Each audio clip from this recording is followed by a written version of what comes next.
साथ मौजूद हैं अमजद आफरीदी साहब, जिन्हें शिकस्त का सामना करना पड़ा। बहुत शुक्रिया अमजद साहब आपका ज्वाइन करने के लिए। नुमाइंदा खुसूसी सदीक जान भी मेरे साथ मौजूद है। सदीक, बहुत शुक्रिया आपका भी ज्वाइन करने के लिए। सदीक, आपकी तरफ आने से पहले मैं जरा अमजद साहब का मौक़िफ़ ले लूं। अमजद साहब, ये जो शिकस्त का सामना करना पड़ा, सीट भी वाडा साहब ने छोड़ी, आपको क्या लगता है? हर हारने वाला कह रहा है कि जी ये गलत हो गया, धांधली हो गई, अंदर की कहानी जरा आप बता दें। अच्छा जी, बिस्मिल्लाहिर्रहमानिर्रहीम, बहुत शुक्रिया।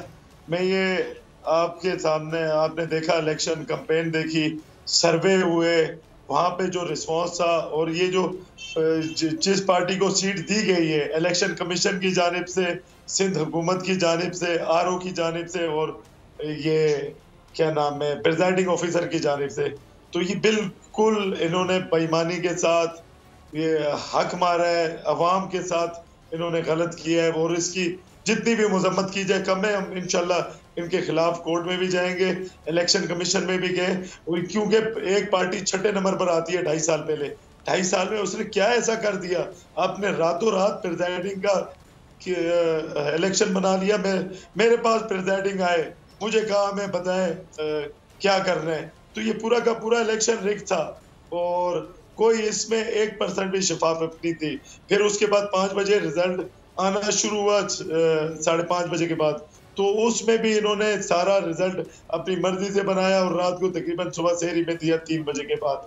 तो ये इस पे कोई ये फेयर इलेक्शन नहीं था, इसमें धांधली की गई और अच्छा अमजद साहब, सबूत भी ठीक है, मैं आपकी बात इंटरप्ट नहीं करना चाह रही थी। सिद्दीक, मैं आपकी तरफ आने से पहले जरा अमजद साहब से एक और सवाल पूछना चाहूंगी। आपने अभी 2.5 साल का जिक्र किया, आपने कहा 2.5 साल में ऐसा क्या कर दिया कि आगे आगे, तो मुझे पता है 2.5 साल में पीटीआई ने ऐसा कराची में क्या कर दिया। आपको नहीं लगता कि कराची वालों से जितने वादे किए गए थे, बड़े बड़े दावे किए गए थे, बाकायदा इग्नोर किया गया कराची वालों को, अब कराची वालों ने वक्त आने पर बदला ले लिया?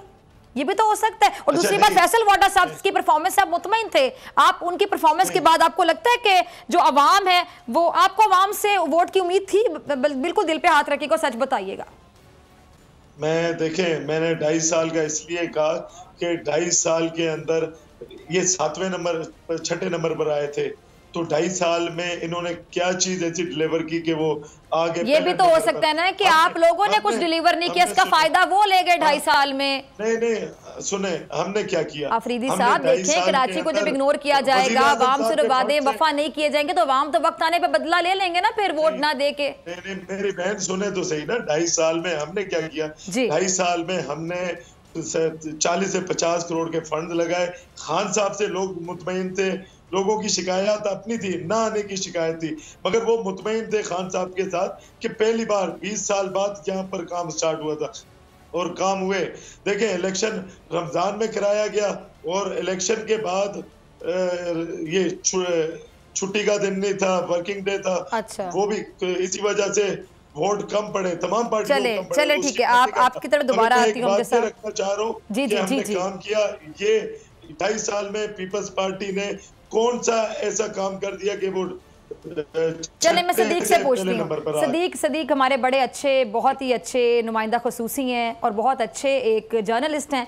सदीक, आफरीदी साहब कह रहे हैं जी 2.5 साल में उन्होंने ऐसा क्या कर दिया कि उनको वोट मिल गया, और आपको लगता है कि 2.5 साल में जो पीटीआई की बुरी परफॉर्मेंस कराची में खास तौर पे रही, तो वो भी तो उनको वोट देने का या फायदा देने का सबब बन सकती है ना, वजह बन सकती है ना सदीक? देखिए, मसला ये है कि तहरीक इंसाफ के हारने की बहुत सी रीज़न्स हैं, कोई एक नहीं है। एक ये बात इनकी किसी हद तक दुरुस्त है कि कैसे हो गया कि वो डबल हो गया पीपल्स पार्टी का, उन्होंने ऐसा क्या किया। लेकिन मसला ये है कि जब 2018 के आम इंतखाबात में एक फ़िज़ा चली, जब इमरान खान खुद कंपेन कर रहे थे, जब इमरान खान मुसलसल तकरीर कर रहे थे, पूरे मुल्क के अंदर एक, जिसे आप कहते हैं तब्दीली की एक फ़िज़ा बन गई थी, हवा चल पड़ी थी, उस वक्त भी चंद 100 वोटों से तहरीक इंसाफ ने ये सीट जीती थी। इतनी ज़्यादा एक इन्वायरमेंट अच्छा जो तहरीक इंसाफ के हक़ में जा रहा था, उसके बावजूद उसके बाद फैसल वाडा साहब जाते नहीं हैं। उसके बाद कराची में अगर तहरीक इंसाफ ने पहले तो बड़े बड़े दावे किए, बड़े बड़े वादे किए, वो दावे और वादे, इसमें कोई शक नहीं है कि कुछ दावे और वादे तो पूरे इसलिए नहीं हो सकते थे कि 18वीं तरमीम के बाद बहुत सी चीज़ें, 80-90% चीज़ें तो सूबे के पास हैं, वो ये कर नहीं सकते थे। लेकिन जो इन्होंने कराची के लिए अगर कुछ किया भी है, कुछ शुरू किया भी है, तो आज तक ये लोगों को कन्वे ही नहीं कर सके कि हम कराची के लिए कौन से मेगा प्रोजेक्ट्स ला रहे हैं, हम क्या कर रहे हैं। फिर अंदरूनी इनकी लड़ाइयाँ देखें कि आफरीदी साहब को के हक़ में जो लोग थे मरकज़ी सतह पे, जिन्होंने कहा कि इनको टिकट दें, वो वहाँ पे जाके कंपेन करने की बजाय वो टेंशन में इस्लामाबाद आके बैठ गए कि कहीं पे जहांगीर तरीन और इमरान खान के मामलात ना ठीक हो जाएं। वो कंपेन वहां पे करने के बजाय टॉक शोज में बैठ के और जहांगीर तरीन के खिलाफ कंपेन चला रहे थे, जहांगीर तरीन पर हमले कर रहे थे। ये जहांगीर तरीन से कोई फारिग होंगे तो बाकी काम करेंगे ना। उसके बाद आप शाह महमूद कुरैशी साहब को देख लें, वो भी पार्टी के बड़े होकर बजाय इसके कि पार्टी के अंदर कोई इख्लाफात हैं भी सही, तो उनको जो है वो इख्लाफात को ख़त्म करने के बजाय वो जल्दी पे तेल डाल रहे हैं। वो कह रहे हैं हाँ बल्ले वाले इधर हो जाएं, बाकी इधर हो जाएं। उनको खुद फैक्ट्स नहीं पता जहांगीर तरीन, इनको शाह महमूद कुरैशी साहब को, कि जो लोग इस वक्त जहांगीर तरीन के साथ खड़े हैं उनमें से अक्सरियत उन लोगों की जो आज़ाद लड़के और जीत कर आए थे, उनको जहांगीर तरीन ने शामिल करवाया था। उनमें से बहुत से लोग वो हैं जिनको टिकट जहांगीर तरीन ने दिलवाया था। तो जब इस तरह से पार्टी अंदरूनी तौर पर तकसीम होगी, जब अंदरूनी तौर पर लड़ाइयाँ चल रही होंगी, जब बजाय किसी और को शिकस्त देने के अपनी पार्टी के अंदर जो है वो शिकस्त देने की कुछ लोगों की कोशिश होगी, तो फिर यही इनके साथ होना था। और फिर एक जो माहौल बन गया है पीटीआई के हवाले से, जो मैंने आपको बताया कि ये नाकाम हुकूमत है, उसकी वजह क्या है? उसकी वजह यह है कि आज तक वुज़रा अपनी अपनी कारकर्दगी आके बता ही नहीं पा रहे, और ये महंगाई की वजह से और जो इनके अपने दावे और वादे और नारे थे उनके पूरे न होने की वजह से जो एक इन्वायरमेंट इस वक्त बन गया है, ये बहरहाल तहरीक इंसाफ के लिए एक खतरे की घंटी है कि 2023 के इलेक्शन दूर नहीं है। अगर यही इन्वायरमेंट रहा तहरीक इंसाफ के बारे में, तो आपको नजर आ रहा है कि 2023 के इलेक्शन का रिजल्ट क्या होगा। इसमें कोई शक नहीं है कि इलेक्शन कमीशन ऑफ पाकिस्तान मुकम्मल तौर पर नाकाम हो गया है कि एक डस्का का पहले इलेक्शन करवाया। अच्छा सदीक, सॉरी मैं आपकी बात काट रही हूँ। कारकर्दगी के हवाले से मेरा मतलब, मुझे एक बात मैं अक्सर देखती हूँ कि अगर कारकर्दगी दिखाने के किसी को मौका दिया जाता है, जब आपके सर पे ये तलवार लटकती रहे कि अभी मैं आया हूँ, पता नहीं कब तक मुझे फारिग कर दिया जाएगा, मेरी जगह किसी और को बिठा दिया जाएगा, तो जब आपको ये डर लगा रहे कि मेरी ये कुर्सी कब तक है मेरे पास, तो परफॉर्म कोई कैसे करेगा? अगर आप साइकोलॉजिकली देखें, किसी साइकोलॉजिस्ट साइकेट्रिस्ट से जाके पूछें कि अगर किसी के कोई जब गया है उस कुर्सी पे, तो वो यही सोचता रहे कि पता नहीं मैं कब तक हूं, मुझे तब्दील कर दिया जाएगा, तो आप नहीं परफॉर्म कर सकेंगे। देखिए मसला ये है, आपका पॉइंट दुरुस्त है, और एक और जो बात है वो ये है कि ये बात माननी चाहिए कि सईद गनी और पीपल्स पार्टी ने जो है वो इलेक्शन डे को जैसे मैनेज किया, वो उस तरह किसी और पार्टी ने नहीं किया। जो बात दुरुस्त है, फैक्ट है, उससे उसको डिनाई नहीं किया जा सकता। उन्होंने ग्रास रूट लेवल तक जिस तरह से लोगों को निकाला। पीटीआई का मसला क्या है, इसमें कोई शक नहीं है कि पीटीआई की एक जो क्लास है, जो यूथ है, जो नौजवान हैं, वो जिन्होंने इमरान खान को तब्दीली की वजह से वोट दिया, अब क्योंकि एक इन्वायरमेंट ओवरऑल मुल्क के अंदर ऐसा है कि एहतसाब होता हुआ नजर नहीं आ रहा, जिस मेन मकसद के लिए इमरान खान को वोट दिए थे। और फिर इस क्योंकि इमरान खान खुद शामिल नहीं थे, ठीक है, तो इसलिए मुझे लगता है कि लोग पीटीआई के निकले ही नहीं है वोट डालने के लिए। आपको क्या लगता है कि चूंकि फैसल वाडा साहब जो हैं वो कितने जिम्मेदार आपको दिखाई देते हैं अमजद आफरीदी साहब की हार के लिए? मतलब अवाम उनकी परफॉर्मेंस से मुतमईन नहीं थी, फिर उसका जो खुमियाजा है वो आफरीदी साहब को भी भुगतना पड़ सकता था। अग्री करते हैं मेरी बात से? देखें 70% तो वो जिम्मेदार हैं इनकी शिकस्त के, 70% वो जिम्मेदार हैं। आफरीदी साहब 70% वो कह रहे हैं, वाडा साहब जिम्मेदार हैं आपकी शिकस्त के। मैं आपकी तरफ आती हूँ, सदीक को जरा सुन लीजिए। जी आफरीदी साहब। जी सदीक। बस मैंने आपको बता दिया कि 70% वो जिम्मेदार हैं, लेकिन पार्टी खुद को बरी जिम्मा करार नहीं दे सकती। नेक्स्ट सेगमेंट में हम बात करेंगे कि यहाँ पे पार्टी के अंदर इस वक्त क्या सोचा जा रहा है और क्या। जी अमजद आफरीदी साहब, आपने सदीक की भी बात सुनी, हर इशू पर गहरी नज़र रखते हैं सदीक जान, बड़े सीनियर जर्नलिस्ट हैं, रिपोर्टर हैं, खुसूसी नुमाइंदे हैं, तो आप अग्री करते हैं इनकी इस बात से कि फैसल वाडा साहब 70% जिम्मेदार हैं आपकी हार के लिए? देखें, हर आदमी अपनी राय रखता है और उसको हक है अपनी राय रखने का, मगर मैं आपसे 3-4 चीजें डिस्कस करना चाह रहा हूँ। 5 बजे तक हम इलेक्शन जीते हुए थे, 2-3 सर्वे हुए, 3 सर्वे में भी हम आगे थे, और वो सर्वे थे मरियम बहन के आने से पहले के, तो वो मरियम बीबी जब तक नहीं आई थी उससे पहले के सर्वे थे, उसमें भी हम आगे थे। अच्छा हमने सब छोटी सी बात समझा दें, हर कोई कह रहा है कि मैं आगे था। अभी मुस्तफा कमाल साहब भी दावे कर रहे थे कि वो तो जीते हुए थे, वो तो जीते हुए थे। मुझे बताएं, जीता तो एक ही हुआ था ना, जो जीत गया या तो वो मंदो खेल साहब जीत गए, या फिर आपका दावा दुरुस्त है, मुस्तफा कमाल साहब का दावा दुरुस्त है। हर कोई दावा कर रहा है कि जो 5वें नंबर वाला है वो भी कह रहा है मैं जीता हुआ था, 6ठे वाला भी कह रहा है, 4थे वाला भी कह रहा है, 3रे वाला, तो मतलब जीता तो एक ही था ना। चले 1 सेकंड के लिए मान लेते हैं कि आप में से कोई जीता हुआ था, हालांकि जीता जो है वही जीता है। जी जी चले, लेकिन फिर उनमें से कौन कौन, उन 5 में से कौन कौन जीता हुआ था, ये मुझे समझा दें। देखिए पीपल्स पार्टी ने पूरा इलेक्शन मैनेज किया था, इसके साथ नून लीग भी थी, इसके साथ पीएसपी। चले 1 सेकंड के लिए मान लेते हैं ना, आपका गिला आप कह रहे हैं जी वो जीत, चले आप कहते हैं, आप लोग कहते हैं पीपल्स पार्टी ने धांधली की, आप लोग कहते हैं कि वो नहीं जीते थे, लेकिन हर हारने वाला कह रहा है कि वो जीता था। हारने वालों में से कैसे, वो तो टाई हो गया ना सदीक, हारने वालों में से क्या डिसाइड हो कि इनमें से कौन जीता हुआ था? अगर चले जी कादिर खान साहब नहीं जीते हुए थे सदीक, हमारे लोग पोलिंग स्टेशन पर गए, उन्हें वापस कर दिया गया। तो पोलिंग स्टेशन बहुत सारे थार टाउन के यहाँ पर बंद किए हुए थे, वो उस जगह पर मौजूद ही नहीं थे। लोग वोट देने जा रहे थे, वहां पर आगे वोट ही नहीं था उनका। वो स्कूल ही लोकेशन चेंज कर दी थी जहां पर हमारे वोटर थे।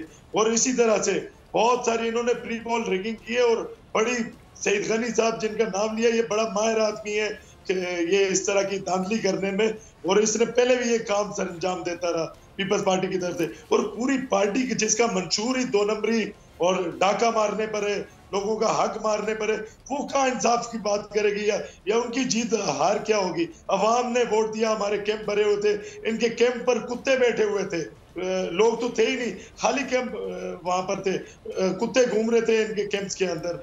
तो ये हालत थी इनकी सूरत-ए-हाल ये थी कि कैसे इलेक्शन जीत के लोग गए ही नहीं वोट डालने। वहीं से प्रिजाइडिंग ने मैनेज किया, डीसी साहब मौजूद थे इसमें, एसी भी मौजूद था इसमें प्रिजाइडिंग मौजूद था, इसमें आरओ जो PS 88 में उसको रिजल्ट बना कर दिया, वही आरओ और डीआरओ उनको यहाँ लगा दिया। वो पहले मुझे शोकाज नोटिस देते रहे, बाद में आज आकर उन्होंने अपना पूरा काम अंजाम दिया। ये मुल्क देखे मेरी बहन, मुल्क ऐसे नहीं सुधर सकता जब इंसाफ कायम नहीं होगा। यहाँ 18वीं तरमीम लगाई हुई है, जाती मफादात है, ये रोड लैंड ग्रैपर्स हैं, ये पानी का काम करते, तमाम सारी चीजें इनके, और इन्होंने तबाही की हुई थी। इन्होंने 14 साल के अंदर 15 साल में सूबाई हुकूमत में पूरे कराची को क्या दिया। जी सदीक आपसे कुछ पूछना चाह रहे हैं अफरीदी साहब। जी सदीक जी पूछे। मतलब आपके वैसे अपनी हुकूमत और आप इंसाफ मांग रहे हैं, चाहे सिंध हुकूमत की आप बात करें, चाहे किसी भी सूबे की बात करें, लेकिन हैरानी वाली बात यह है कि अभी तहरीक इंसाफ की हुकूमत है सदीक, और तहरीक इंसाफ वाला ही बैठ के इंसाफ की बातें कह रहा है कि इंसाफ नहीं है। मेरा ख्याल है हम अफरीदी साहब से इनकी मौजूदगी का फ़ायदा उठा लेते हैं कि अभी अफरीदी साहब अभी एक टीवी चैनल पर सईद गनी साहब ने कलमा पढ़ कर कहा है कि हमने धांधली नहीं की और हम जेन्युइन तरीके से इलेक्शन जीते हैं। तो क्या आप उन्होंने चैलेंज किया है कि अगर कोई और पार्टी ये समझती है कि हमने धांधली करके उनको हराया है तो उसको उम्मीदवार कलमा पढ़ के कह दे कि हमें धांधली से हराया गया है, पीपल्स पार्टी जो है वो जेन्युइन तरीके से नहीं जीती। तो क्या कहते हैं आप? मैं मुसलमान हूँ, रमजान का महीने अल्लाह को गवाह रख कर कहता हूँ इन्होंने धांधली की है, और ये मास्टर माइंड है धांधली के। ये सारे ये इसने नहीं की होगी, इसने प्रिजाइडिंग से कराई होगी, इसके फ्रंटमैन बहुत घूम रहे हैं, ये काम ही यही करते हैं। इनका काम है इलेक्शन मैनेज करना। ये आकर बल्दिया में ही बैठा हुआ था और इलेक्शन मैनेज कर रहे थे सईद गनी साहब। अच्छा यकीन जाने से सदीक मेरे रोंगटे खड़े हो गए। मतलब उन्होंने कलमा पढ़ के कहा और आपने इनको कहा कि आप कलमा पढ़ के कैसे थे। इन्होंने भी अल्लाह ताला को हाजिर नाज़िर जान के कह दिया कि धांधली हुई है, वो कलमा पढ़ के कहते हैं हमने नहीं की है। अब इनमें से एक तो झूठ कह रहा है ना, कौन झूठ कह रहा है मुझे नहीं पता, मुझे दुख हो रहा है। चले मैं ये नहीं कहती कौन झूठ बोल रहा है कौन सच बोल रहा है। सदीक आप मेरी बात समझ रहे हैं? नहीं अभी बिल्कुल इसका मतलब है कि एक तो झूठ बोल रहे हैं ना कलमा पढ़ के, वो अब या वो झूठ बोल रहे हैं आप बोल रहे हैं। मुझे दुख हो रहा है कि जो भी झूठ बोल रहे हैं। आप लोगों से पूछ लें, उनसे इसी तरह रमजान के महीने में कलमे पढ़वा लें जिस तरह ये पढ़ रहे हैं, और इलेक्शन पूरा मैनेज हुआ है। इस इलेक्शन ने ये साबित कर दिया है जिस तरह डस्का। चलें ठीक है जी, चलें ठीक है। अफरीदी साहब बहुत शुक्रिया आपके वक्त के लिए। ए नूरे खुदा नूरे बसीरत की तलब है, रमजान का सदका तेरी रहमत की तलब है, मख्फी हैं इसी माह में रहमत के करीने, गर्दाब से निकले हुए बख्शिश के सफीने, गोया हैं तेरे इश्क में हम सब बराबर, मजलिस को तू गुलदस्ता फिरदौस बना दे, रिंदों को सनाए शहलौलाक पिला दे, तू शम्मे कलम को यदे बैज़ाई अता कर, बच्चों को तो इफ्तार में तस्नीम अता कर। रमजान मुबारक की खुसूसी नशरियात रमजान में बोल, सिर्फ बोल एंटरटेनमेंट पर। रमजान में बोल।